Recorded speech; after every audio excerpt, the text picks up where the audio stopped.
And he didn't know that I was writing web pages. He didn't know anything about computers. He didn't know anything about me. We'd known each other for a long time, but not very well, just in passing.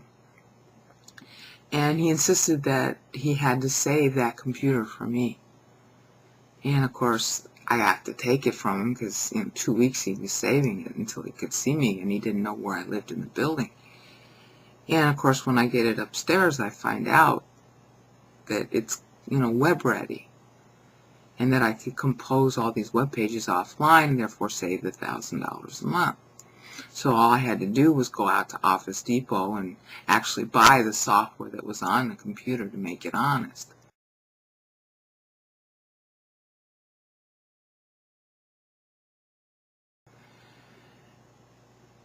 See, God knew that. That's how come I write web pages, and that's actually how I came to do videos too. Okay? And ever since then, whenever that Windows computer started to go bad, I'd get another Windows computer in pretty much the same way. Okay, so I now have 5 Windows computers, only one of which I've actually purchased.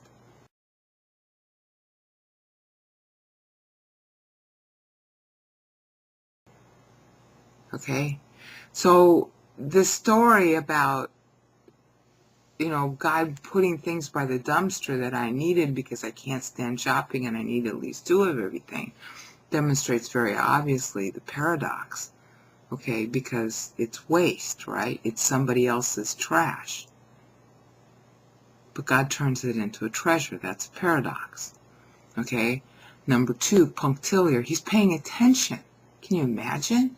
God's paying attention to what I want and what I'm thinking, and whether or not a computer or even a toaster. He's done it with toasters, couches, phones, whatever.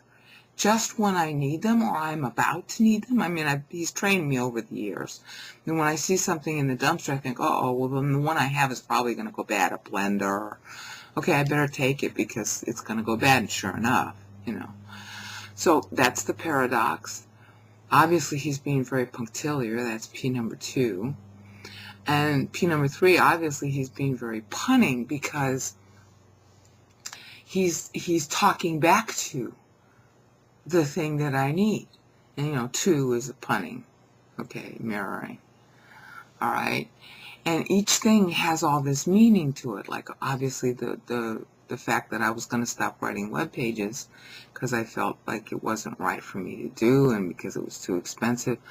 I thought, well, God probably doesn't want this. Well, obviously, he's answering immediately. Yes, I do want it. Here, I'm giving you a piece of trash that's exactly kitted out to what you need. And I would have no way of knowing that, okay, until I got the machine and looked at it. So he's punning. All right, and then number 4, obviously he's playful. I mean, you can see that. 2 lawn chairs? Hello? And then, of course, that's politically incorrect. Okay, I mean, how politically incorrect is it that God, holy God, personal, totally powerful God, should bother to care about 2 lawn chairs? Okay, we don't expect God to be like that, and we would think that that's, pretty not, that's not God-like. Yeah.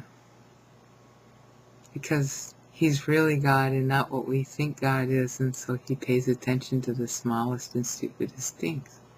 I could give you a lot more examples than that, but I've already taken up a lot of time. So, to summarize, look in your own life, because it's the same thing. God is going to be paradoxical with what he chooses to do with you. And he's going to do things in your life that are paradoxical, so look for him. God's going to pay attention to the smallest things, okay? The smallest things he's going to pay attention to in your life. And he's going to make sure you know that. That's punctiliar. Then punning. It's going to pun something. I mean, this goes right down to even the smallest of things, okay? if you have a health problem of some kind, or you have a circumstance of some kind, whatever that is, that's punning on something spiritual. Okay? And I don't want to get too gross about it, but it gets right down even to toilet habits. There's no dot that he doesn't pun. I don't care how gross it is. Okay? So look for that. I want to say more, but I'm not going to. Just look for it.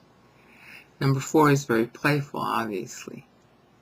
Okay, so look for the playfulness of God in what He causes in your life and what He causes you to recall and what He causes in your circumstances. Don't assume that your circumstances are just coincidence or something like that. There's no such thing as luck or a random thing in the spiritual life. Nothing.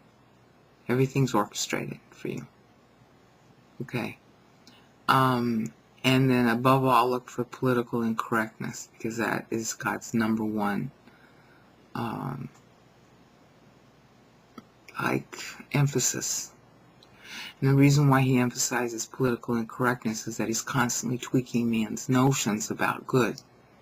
Okay, we think we're good if we look good. We think we're good if we're attractive. We think we're good if we do something that somebody else says is important or popular or valuable. We think that if we have a lot of degrees after our names, or a lot of money, or the right clothes, or we know the right people, that makes us good. And we think that certain other things, like if you're not popular, then you're no good. Okay, so then if you're not popular, you tend to think of yourself in a bad way. Alright, well, God turns all that stuff on its head. And that's the valley made, the valley made high, the mountain made low. That's another statement of political incorrectness. Isaiah 54:1, reversing everything, turning it on its head. That's God. And that's His personality. And that's the problem, because He's filling all in all, so everything is joined at its opposite. And it means that there are no limits. And this pisses Satan off, and it pisses us off too. So we have a different P in response to His personality. Okay? And what that boils down to is a lot of tension in the relationship as you grow. So it ends up meaning, even though God is this glorious person, He doesn't use Himself the way you'd expect a glorious person to use Himself. He doesn't vaunt Himself. He states the facts, that He's, omnipotent and everything. Those are facts. But He involves Himself in things that you'd never expect God to care about, or that, it wouldn't be majestic if He was involved. And that bothers us. So in the next 2 parts, we're going to go through that problem of the tension in the relationship. Limits versus non-limits. Signing off for now.